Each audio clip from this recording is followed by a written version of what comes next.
Hello today, 15th of June, 2020. I haven't spoken, I haven't said a lot in the last 4 months about coronavirus, riots, anything like that.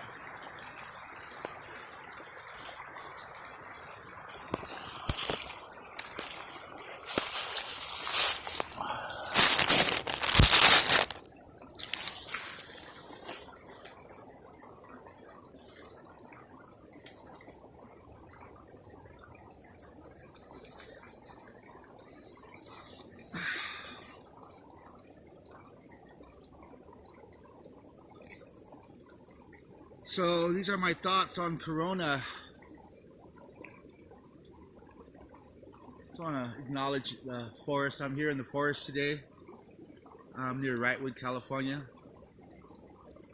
I came to try to find some of my forest people friends. I know they're around here. They're not particularly here at this moment around here, but I like to get away from the crowds of the people and go out and look for them. If I think they're in the spot, I'll find them. Anyways, the coronavirus. This is my aspect. This is the way I see it all. Is me particularly. I'm just going with the flow. Do what I gotta do to meet the requirements of what the public wants, and that's okay. And as far as this being a pandemic that was going to wipe out millions of people, that's possible, but I'm not even going to try to look at any information pertaining to whether it was a real pandemic or it was all BS, just fear-driven, greed, profit-driven stuff, government-driven bullshit. So what I'm doing is I'm not really paying attention to what everybody's saying, because to me, it's like trying to find the point of origin in a fire when you're standing in the fire.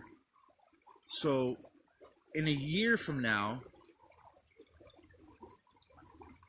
I'll be able to look back on this and reflect, and then bring in all the information when all the smoke has cleared and the water has settled and we have clarity. Then we can start going and saying, okay, this occurred, this did not occur. But for right now, being in the fire, speaking about this or that, or giving points or pointing fingers is never a good thing. So from my perspective of the whole coronavirus issue is that you just wait for the smoke all to settle. And, you could be fooled one time, but not again. So 5 years, if this happens again, or they try this 20 years from now, we've learned our lesson, and we've been able to learn enough from this moment to reflect back and say, hey, we're not going to believe this bullshit this time. The sky is not falling. We can't fool us into that again. They can play us into it once, but for anybody that's a critical thinker, you can't do it to them twice, because the critical thinkers are the people that aren't so smart go to. And if we are figuring this shit out, it's just a matter of time before we lay all the information down to everybody else, and this can't go on. So whether it be a real pandemic or man-made up, it will come to light when the smoke clears. So everybody just settle down. Now to the riots. It's not a race war. It got me for a little minute. I was so fired up being a Native American. I feel like I'm always under attack being Hispanic. I feel like my tribe is always under the foot of the white man. I always feel that foot on my neck my whole life, and I never wanted my children to feel that. And I understand how black people suffer like the Native Americans do.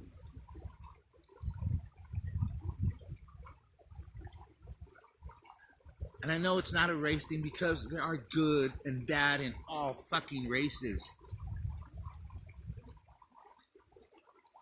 This is, it's a government thing. It's a government. We are the shitty people, and the government has the power above us.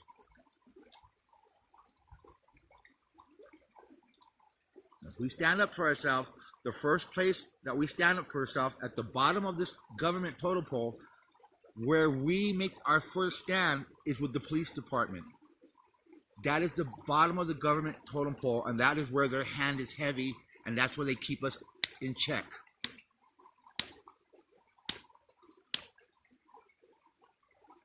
The heavy hand doesn't matter what color it is. Once you become an officer of the law, you are no longer Mexican or Asian or anything Middle Eastern. You are now a cop.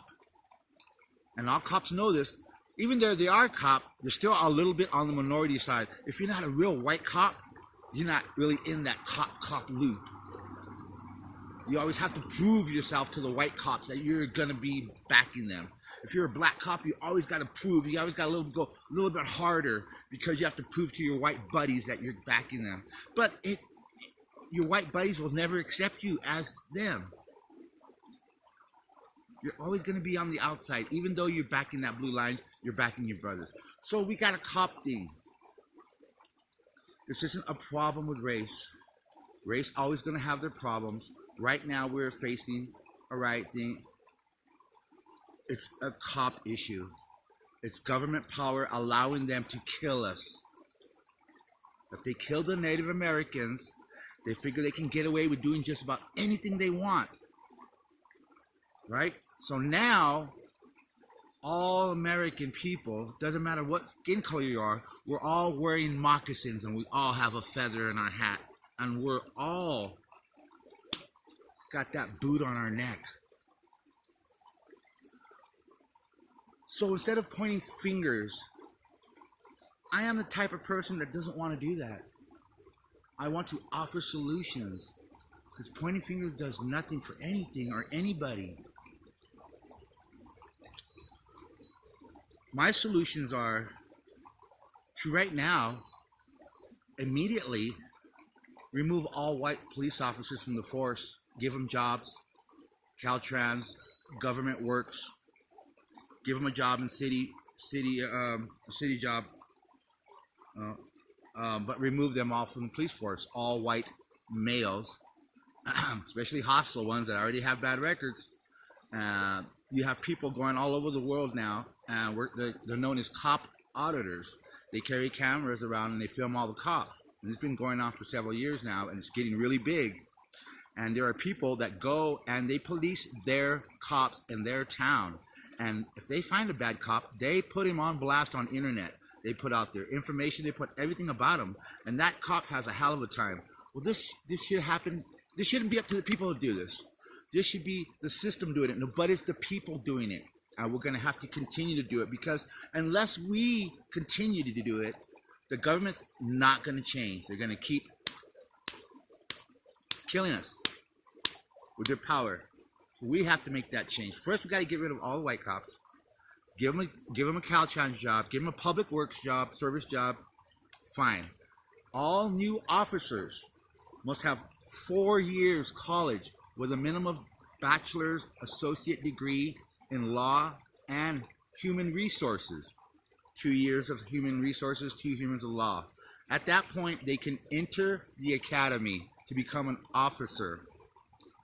And we will not allow white officers 20 years. Give them 20 years, and 20 years when we have control, when the people have the proper control and police don't shoot people in the heart and kill people, when we have that stop and we have officers that are human beings that live in their own city, that are the people in their neighborhood, just like Mr. Rogers told us. Mr. Rogers told us, we know the people in our neighborhood. We speak to our post office. We speak to our bank tellers, but we don't speak to our police because our police are something we're supposed to fear, supposed to be scared of. They're not the people in our neighborhood, and that has to change. They have to become that people in our neighborhood. They have to live in the cities where they control. They have to be a part of the neighborhood. Time is changing. There are no more gang violence like it was in '92, the riots. The cops were fearing for their lives. They're being shot left and right. Now it's not like that. They're not the gangs we had 25 years ago. We don't have those gangs. We don't have the mass amounts of people running around with guns in the street all doped up. We don't have that. So we don't need cops running around like psychos chasing psychos, because we don't have those psychos on our street anymore. So we don't need psycho cops. We have good awakened people that are becoming awakened.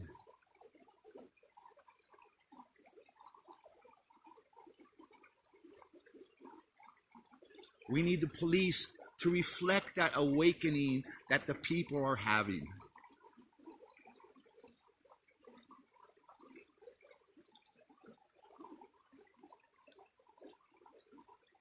No, we cannot get rid of all law enforcement. No, we can't. We can't let the motorcycle gangs run the streets for us. That can't happen. We can't have private militias taking care of civic law and order. It has to be a government police office force. I agree, we need to back down on the salaries and the amount of costs out there, but first things first, all the white cops out of the police force, you must be minority. If you're as light as my kneecap, you cannot be a cop. If you're this brown, you can be a cop. Okay? And we'll take a light meter and we'll check all the cops. But it's strange because we all have family members that are black. And we all have family members that are white as day. But they're Mexican. And these black people are not really black, they're Puerto Rican. They're Dominican. They're not African. The descent is different. Everybody needs to be one, equal. The only way to do that right now, instantly, to make it happen that fast, is to get rid of all the white officers. Caltrans, like I said, Public Works, give them a job somewhere else. Hire all officers. They got 4-year degree in college, 2 years bachelor in human rights, human resources, and 2 years in civic law. We shouldn't have cops on duty that don't understand law, that need to have a supervisor come and explain to them what the law is. If you need to have 5 cops come together in a little group and try to throw up ideas of what they can bust somebody on, because none of them are smart enough to actually know a law to figure it out what they can or they cannot do appropriately by law. That's just the stupidity of the cops we have. We have thugs. We don't have awakened beings that are here to serve and protect.